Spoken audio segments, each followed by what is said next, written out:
नमस्कार सर्व भावी अधिकारी तसेच सर्व भावी शिक्षक मित्रांनो, स्वागत आहे आपल्या लाडक्या एज्युकेशन चॅनलमध्ये। KBS MPSC UPSC academy coaching centre कोक रोड राजमार्ग यशाचा TAT परीक्षेबद्दल एक महत्त्वपूर्ण अपडेट आलेले आहे। धक्कादायक बातमी आहे। भरतीला तर खूप बसला आहे, मात्र या परीक्षेवरतीही संकट आलेलं आहे। चला पाहूया ही महत्त्वपूर्ण अपडेट व महत्त्वपूर्ण डिटेल्स आपल्या या व्हिडिओमध्ये। मात्र तुम्ही जर आपल्या चॅनलवरती नवीन असाल तर प्लीज आपल्या चॅनलला लाईक, शेअर आणि सबस्क्राइब करा। नवनवीन अपडेट्ससाठी नोटिफिकेशनसाठी आपल्या चॅनलच्या बेल आयकॉनला प्रेस करा व चॅनलसोबत राहा मित्रांनो। प्लेलिस्टमध्ये जाऊन उर्वरित व्हिडिओसुद्धा पाहायला विसरू नका। TAT ला आचारसंहितेचा अडथळा आलेला आहे। आचारसंहितेमुळे ही परीक्षाची निविदाच रखडलेली आहे।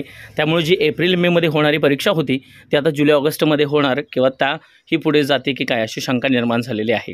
राज्य परीक्षा जी होती ती TAT परीक्षा आता ऑनलाईन घेण्याचं नियोजन होतं, मात्र तांत्रिक कारणास्तव ते शक्य झालं नाही। आता ती परीक्षा ऑफलाईन घेण्यासाठी राज्य सरकारची परवानगी घेतली, परंतु त्यातच आचारसंहिता लागल्यामुळे निविदा प्रक्रिया राबवता आलेली नाही।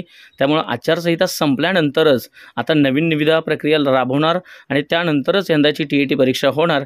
त्यामुळे ही परीक्षा आता जुलै किंवा ऑगस्ट महिन्यात पार पाडण्यासाठी राज्य परीक्षा परिषद प्रयत्नशील आहे। आता याच्यामध्ये पहिल्यांदा निविदा काढली होती आचारसंहितेच्या अगोदर, त्यावेळेस ऑनलाईन घ्यायचं परीक्षेचं नियोजन होतं, कारण CTET ऑनलाईन होत होती। मात्र त्याच्यामध्ये काहीतरी तांत्रिक अडचण आल्यामुळे ती परत ऑफलाईन घेण्याचं ठरलं आणि ऑफलाईन घेत असताना सरकारची परवानगी घेतली, मात्र आचारसंहिता लागल्यामुळे नवीन निविदा काढता आली नाही। त्यामुळे आता ही TAT परीक्षासुद्धा पुढे जाणार आहे। उर्वरित परीक्षा तर पुढे गेलेल्याच आहेत। शिक्षक भरतीला सुद्धा खो बसलेला आहे। विशेष परवानगी 10 दिवसाची मागितली होती, ती सुद्धा इलेक्शन कमिशनने अजून तरी दिलेली नाही परवानगी। त्यामुळे ही भरती सुद्धा जून जुलैमध्ये जाण्याचे चान्सेस आहेत। 4 जूनला आचारसंहिता संपते, त्यामुळे तिथून पुढे शिक्षक भरतीला सुरुवात होईल। मात्र त्याच्यामध्ये एक वीक जरी गेला तरी 15 जूनपासून त्याच्यामध्ये दुसरी यादी आणि विथ इंटरव्ह्यूची यादीसुद्धा लागण्याचे चान्सेस त्या ठिकाणी निर्माण होतात।